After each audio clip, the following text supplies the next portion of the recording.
اعوذ باللہ من الشیطان الرجیم بسم اللہ الرحمن الرحیم۔ وقات مصطفیٰ کریم صلی اللہ تعالی علیہ وسلم کے حلیے ناز کی ظاہری صورت میں نے آپ کے سامنے بتائی، ان کی باطنی جو صورت ہے اللہ اس پر بڑی لمبی گفتگو ہوگی۔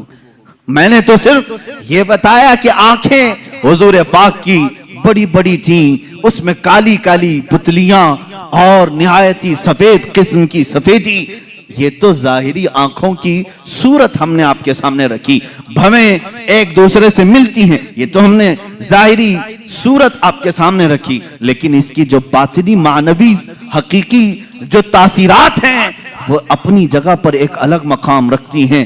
آنکھیں صرف وہ نہیں کہ بڑی ہو جائیں خوبصورت ہیں، بلکہ احادیث میں کہا ہے یہ آنکھیں خوبصورت تو تھی ہی لیکن دیکھتی کیا کیا تھی، کہتی ہیں احادیث کہتی ہیں، حضور نے فرمایا اے میرے صحابہ نماز پڑھ کر کے فارغ ہوئے، حضور فرماتے ہیں اے میرے صحابہ رکوع اور سجدے میں نہایت خشوع و خضوع میں رہو، دل کو جمائے رکھو۔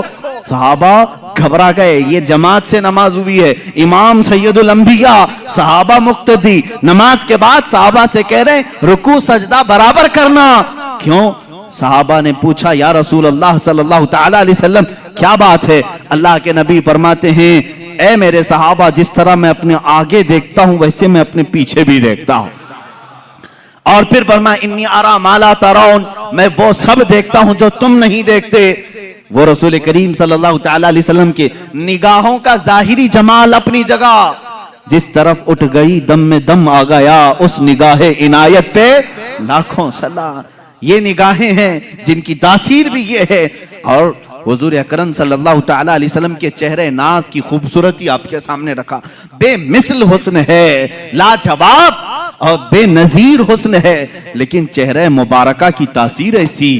اللہ میرے عزیزو، یہ رسول نماز میں ہیں، ظہر کی نماز پڑھا رہے ہیں، اس چہرے کا تذکرہ قرآن میں بھی آیا ہے۔ یہ چہرہ حضور پاک کا جو بیان کیا نہایت گلابی رنگت کا خوبصورت، ابرو کشادہ، پیشانی کشادہ، میں نے ظاہری صورت رکھی۔ قرآن اس چہرے کا تذکرہ کیسے کہہ رہا ہے؟ یہ مدینہ طیبہ کا ایک علاقہ ہے، صحابہ کو نماز پڑھا رہے ہیں، ظہر کی نماز ہے، 2 رکعت ہو گئی، اس وقت قبلہ بیت المقدس تھا، اس وقت مسلمانوں کا قبلہ بیت المقدس تھا، مسجد اقصی کی طرف منہ کر کے نماز پڑھ رہے تھے۔ رسول کریم صلی اللہ تعالی علیہ وسلم کے دل میں خیال گزرا کاش ہمارا قبلہ خانہ کعبہ ہوتا تو زیادہ اچھا ہوتا، اس لیے کہ بیت المقدس اس طرف تھا، خانہ کعبہ بالکل پیچھے کی طرف تھا، اپوزٹ سمت میں۔ اور یہ خیال آیا، پھر آگے کی بات قرآن سے سنو، دوسرے پارے کا پہلا صفحہ ہے، مولا تعالیٰ فرماتا ہے قد نرا تقلب وجہک فی السماء فلنولینک قبلۃ ترضاہا۔ اے رسول، حضور صلی اللہ تعالی علیہ وسلم نے یہ خیال کیا دل میں، اور اس کے بعد کیا کیا؟ 2 رکعت نماز پڑھا لی صحابہ کو، اور اپنا چہرہ آسمان کی طرف اٹھانے لگے۔ تم اگر آسمان کی طرف منہ اٹھاؤ گے نماز مکروہ ہو جائے گی، تم اگر اپنا چہرہ نماز کی حالت میں آسمان کی طرف اٹھاؤ گے نماز مکروہ ہے۔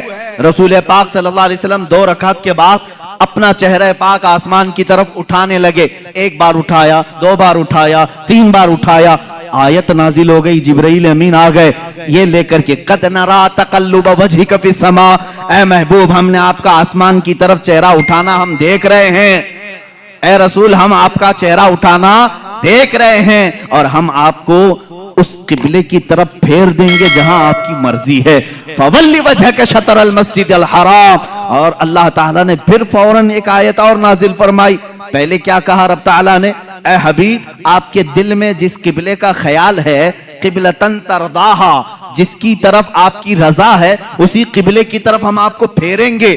پھیریں گے کب پھیریں گے؟ یہ ابھی نہیں آیا، فوراً آیت اتر گئی، ابھی تو یہ ظہر کی نماز میں تھے، جبرائیل امین نے آیت پیش کی فَوَلِّ وَجْهَكَ شَطْرَ الْمَسْجِدِ الْحَرَامِ۔ اے رسول آپ کی خواہش ہوئی ہے، دیر کس بات کی، اسی حالت میں آپ پھر جائیں، آج سے قبلہ آپ کا خانہ کعبہ بنا دیا گیا ہے۔ یہ نہیں کہ یہ نماز ہو جائے ظہر کے بعد عصر سے جو ہے قبلہ ادھر ہوگا، مغرب سے ادھر ہوگا، نہیں، رسول نے خواہش ابھی کی ہے نماز میں، ابھی ہی قبلہ بدل دیا جائے. اسی لیے کہا گیا ہے یہ چہرہ ناز کی ظاہری صورت تو میں نے بتایا, باطنی اس کی تاثیر یہ ہے اگر آسمان کی طرف یہ چہرہ اٹھ جائے تو قیامت تک آنے والے مسلمانوں کا قبلہ بدل جائے. قبلہ بدل گیا, اب دوبارہ قبلہ کوئی بدل نہیں سکتا.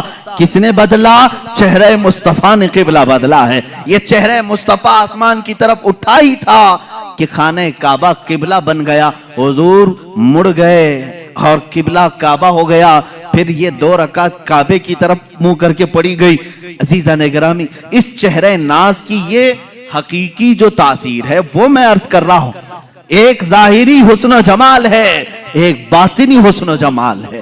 دونوں جمال کے ساتھ میرے آقا صلی اللہ تعالی علیہ وسلم اس دنیا میں تھے.